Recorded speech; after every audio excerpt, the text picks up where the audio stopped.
Assalamualaikum warahmatullahi wabarakatuh. Alhamdulillahi rabbil alamin. Wabihi nasta'in ala umuri dunya waddin. Wassalatu wassalamu ala asrafil anbiya'i wal mursalin wa ala alihi wa ashabihi rasulillahi ajma'in, amma ba'd.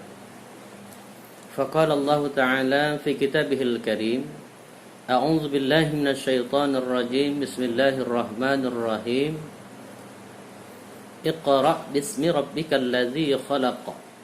Khalaqal insana min 'alaq. Iqra' wa rabbukal akram. Allazi 'allama bil qalam. 'Allamal insana ma lam ya'lam.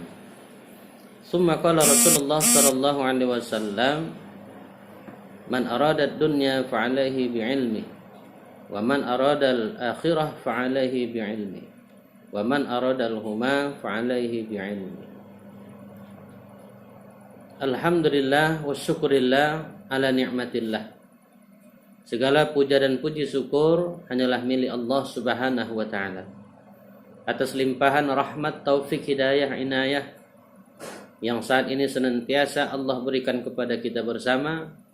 Mudah-mudahan nikmat yang Allah berikan mampu kita syukuri dan kita sikapi agar menjadi hamba yang bahagia dan selamat dunia dan akhirat. Amin ya rabbal alamin. Salawat dan salam mari sama-sama kita sanjungkan keharibaan junjungan alam baginda Rasulullah Muhammad sallallahu alaihi wasallam. Mudah-mudahan kita mendapatkan syafaatnya baik di dunia lebih-lebih di akhirat nanti. Amin ya rabbal alamin. Baiklah saudara-saudaraku, ikhwanul muslimin rahimakumullah. Dalam hal ini kita akan membahas tentang pemikiran pendidikan Islam Suhrawardi Al-Maktul. Ada anggapan setelah meninggalnya Ibnu Rushd tahun 1126 sampai 1198, seolah-olah selesai sudah proses intelektualitas dunia Islam pada saat itu.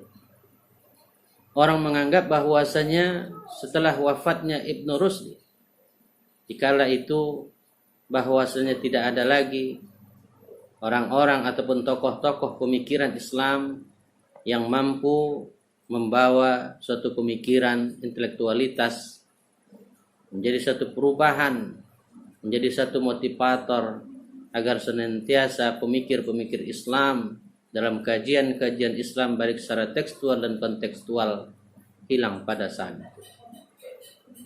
Tetapi tidak kita melihat bahwasanya tokoh-tokoh pemikir-pemikir Islam begitu banyak sekali yang timbul baik di abad-abad saat ini, yaitu abad kontemporer. Kita melihat bagaimana sosok pemikir Islam yaitu Suhrawardi Al-Maktul. Kalau kita melihat bahwasanya tokoh pemikiran Islam, pemikir Islam Suhrawardi Al-Maktul ini, kita harus melihat secara jelas dan gamblang siapa sebenarnya daripada sosok Suhrawardi Al-Maktul, supaya tidak salah kita menilai serta memilah dan memilih mana yang sesuai dan cocok, apa yang baik dan apa yang bisa kita teladani dalam meningkatkan mutu pendidikan Islam ataupun mutu pendidikan dalam konteks pendidikan. Kalau kita melihat biografi Suhrawardi Al-Maktul, dia adalah seorang filosof, ahli filsafat.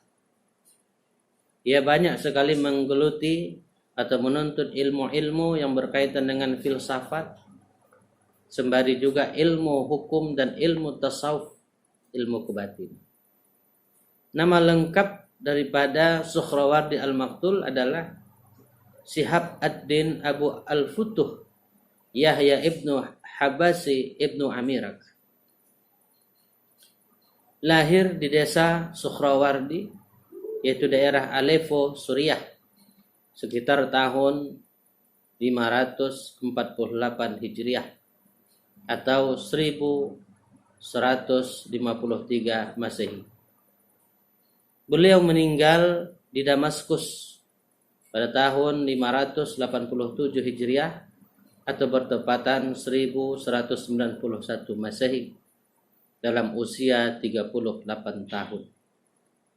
Memang kalau kita melihat sangat singkat dan sangat cepat, seorang tokoh pemikir Islam, Suhrawardi, meninggal pada umur 38 tahun.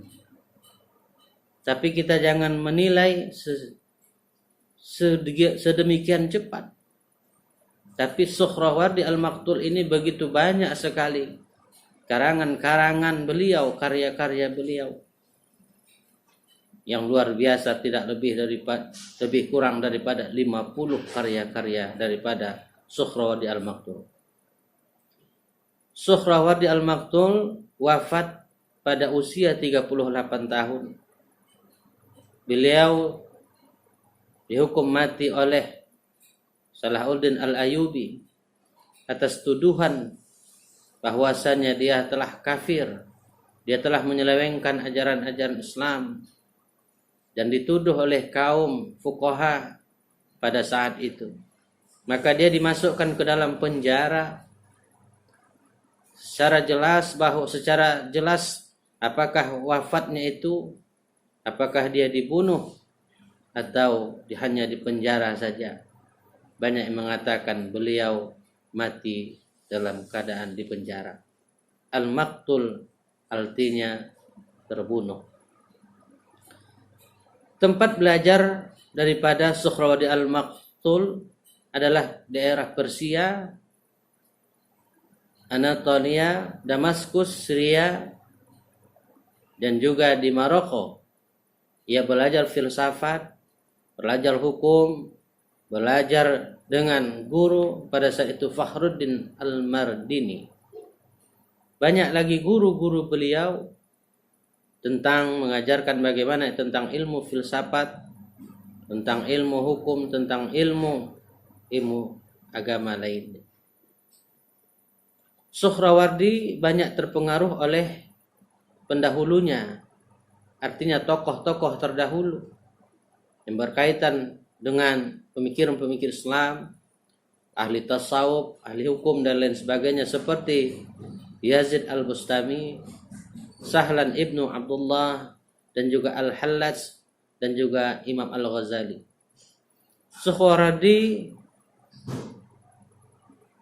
pada saat itu dipanggil oleh Salahuddin Al-Ayyubi. Pada saat itu anak daripada Salahuddin Al-Ayyubi memanggil daripada Suhrawardi untuk mengajarkan tentang ilmu agama. Pada saat itu orang-orang yang berada pada saat itu melihat Suhrawardi Al-Maktul, mereka nyatakan bahwasanya Suhrawardi Al-Maktul telah melenceng daripada akidah Islam. Maka dari itulah Suhrawardi pun akhirnya dipenjara, dan akhirnya ada yang mengatakan dia terbunuh.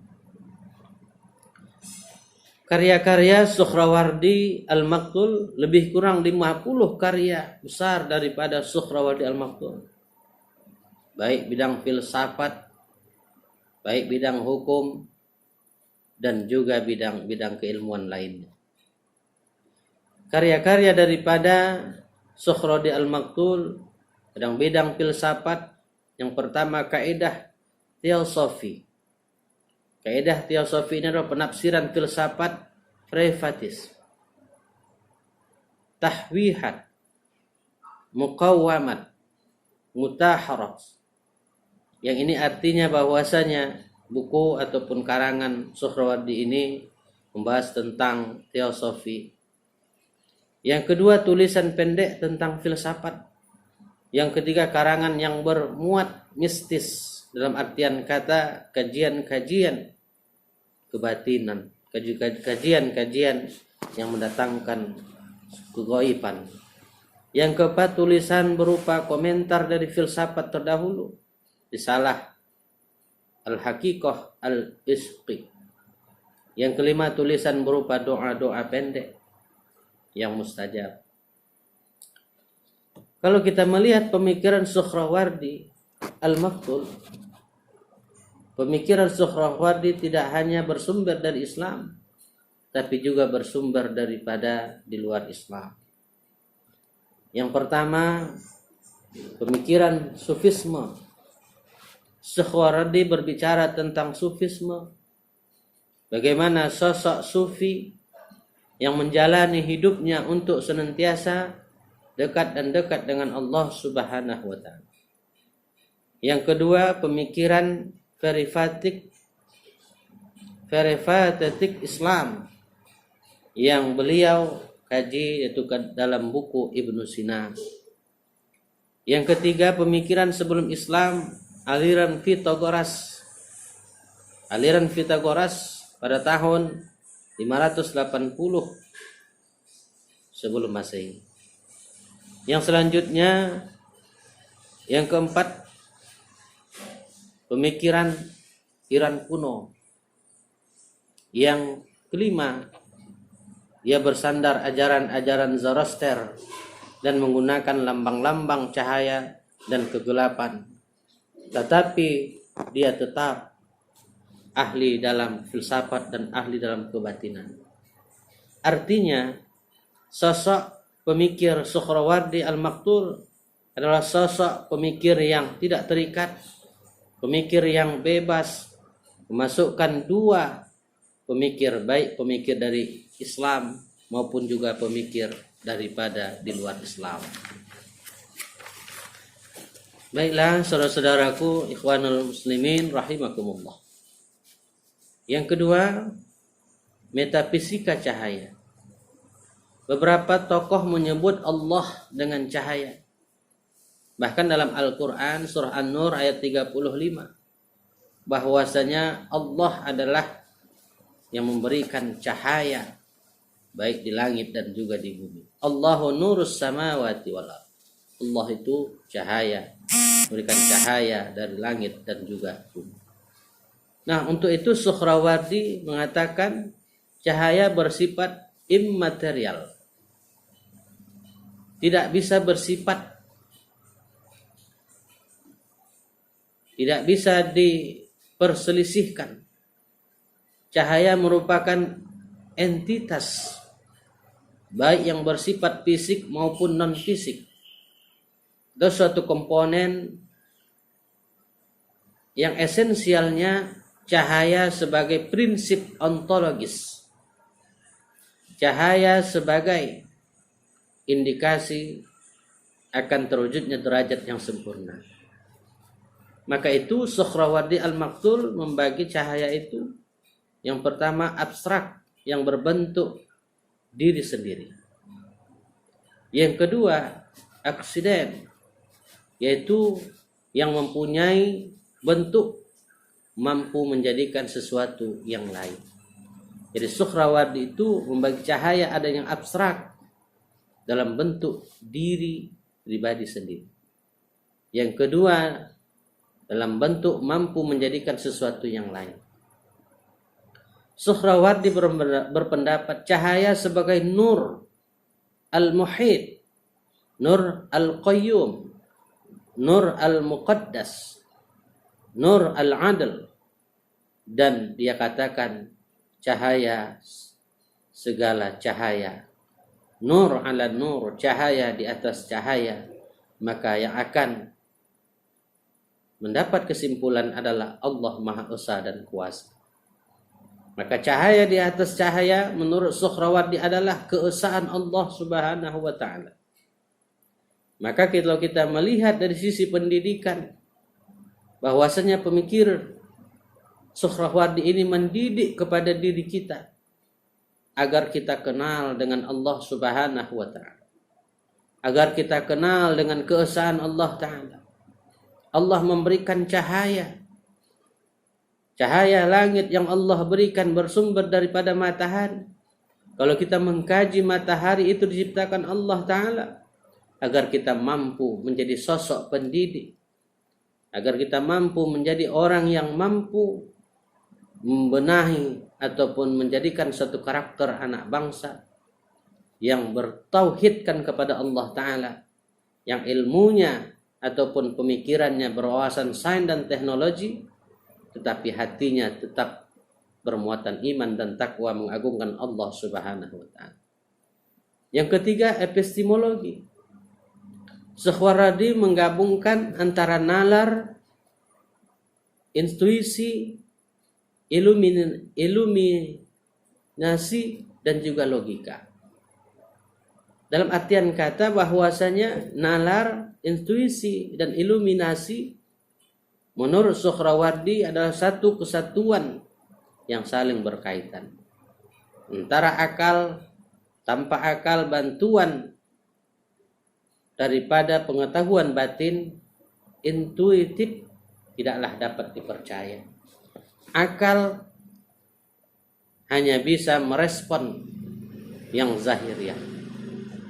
Tapi kalau hati mampu merespon, membuka kegaiban, pada konteks saat itu, akal kajiannya secara syariat, thariqat, sedangkan hati batin adalah hakikat, ma'rifat, kalam, syahadah, dan ghaib. Artinya orang yang sudah terdidik, orang yang mampu menjalankan sifat konsep daripada tasawuf, yang pertama syariat, ia telah menjalankan syariat Allah Ta'ala, perintah Allah Ta'ala, ia tinggalkan larangan Allah. Dan dia telah thariqah, artinya dia terikat, telah menempuh jalan yang sesuai dengan Allah berikan.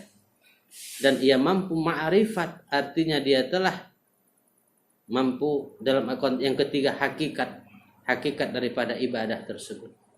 Dan juga ma'rifat, mengenal Allah Ta'ala. Setelah ia mengenal, maka timbullah kalam. Kalam artinya Allah lah yang ada dalam dirinya. Dan musyahadah, setelah Allah ada yang ada dalam dirinya, maka dia melihat di mana saja, kapan saja Allah senantiasa melihatnya, dan ia juga melihat Allah Ta'ala. Anta abudullaha ka'annaka tarahu, fa illam takun tarahu fa innahu yaraka. Rawahul muttafaqun alaih. Dan selanjutnya adalah ghaib. Orang yang sudah dekat dengan Allah Ta'ala, maka timbullah kegaibannya. Timbullah orang yang senantiasa pendidikannya sudah ia tempa dan ia tempuh. Maka ghaib dalam arti kata bahwasanya ia senantiasa lebur dengan sifat-sifat Allah Subhanahu wa Ta'ala. Ia bersama Allah Subhanahu wa Ta'ala. Ia senantiasa dekat dengan Allah Subhanahu wa Ta'ala. Itulah epistemologi daripada Suhrawardi. Yang selanjutnya adalah yang ketiga, kosmologi, ilmu tentang alam. Suhrawardi Al-Maqtul menganggap bahwasanya alam semesta adalah manifestasi perwujudan kekuatan penerangan yang membentuk karakter esensial daripada cahaya pertama. Maka Suhrawardi mengatakan bahwasanya kosmologi ataupun alam semesta ini adalah bentuk karakter esensial daripada cahaya. Kalau kita melihat nur ala nur dalam surah An-Nur ayat 35, Allah lah yang menciptakan langit dan bumi. Walillahi mulkus samawati wal ard wa ikhtilafil laili wan nahari laayatin liulil albab. Allah ciptakan langit dan bumi, siang dan malam. Itu tanda-tanda kekuasaan Allah Ta'ala bagi orang yang mau berfikir. Allazina yazkurullaha qiyaman wa qu'udan wa ala junubihim wa yatafakkaruna fi khalqis samawati wal ardh. Hendaklah senantiasa kita berfikir, bertafakur, merenung, mengambil pendidikan. Tak kala kita berdiri, duduk, berbaring, memuji kebesaran Allah Subhanahu wa Ta'ala. Maka dari itulah Suhrawardi membagi alam. Yang pertama alam akal. Alam akal ini yaitu berisikan cahaya dominator ataupun cahaya yang bersifat akliyah, indra. Yang kedua alam jiwa, arbab al-anwa as-sam'. Dalam artian kata alam jiwa ini adalah kebatinan, qalbiyah, ruhiyah daripada seseorang tersebut. Yang ketiga alam bentuk. Dia menganggap alam bentuk adalah planet langit. Yang keempat adalah alam bitsal, yaitu jiwa kesempurnaan. Maka dari itulah tokoh Sukhrawardi Al-Maktul ini, kalau kita melihat pemikiran-pemikiran beliau, yang pertama tentang bagaimana Sukhrawardi berbicara tentang pemikir Sukhrawardi, sangat banyak sekali yang bisa kita ambil hikmah ataupun pelajarannya. Dia berbicara tentang manifestasi atau metafisika cahaya. Dia berbicara tentang epistemologi. Dia berbicara tentang kosmologi dan alam semesta. Dengan kesimpulannya bahwasanya Sukhrawardi pada dasarnya tetap menjadikan satu pendidikan Islam harus senantiasa merujuk kepada Al-Quran ataupun senantiasa batin kita dekat dengan Allah Subhanahu wa ta'ala. Iqra bismi rabbikal ladzi khalaq. Bacalah dengan nama Tuhanmu yang telah menciptakan engkau. Allah senantiasa menyuruh kita untuk membaca dengan nama Tuhanmu yang telah menjadikan engkau. Artinya ada dua esensi ataupun dua yang harus kita isi. Kecerdasan question ataupun akal pikiran kita, dan kecerdasan spiritual, yaitu kecerdasan batiniah kita. Maka sosok pendidik harus mencerdaskan intelektual dan juga spiritualitas daripada anak-anak bangsa. Begitulah pandangan Sukhrawardi dalam kajian pemikiran Islam di abad yang di masa Sukhrawardi pada saat itu pada umur 38 tahun telah banyak memberikan sumbangsinya. Umur 38 tahun dia menciptakan karya yang besar, 50 karya besar daripada Sukhrawardi. Kita saat ini sudah umur 50, 60. Apa yang sudah kita buat untuk agama Allah Ta'ala ini? Apa yang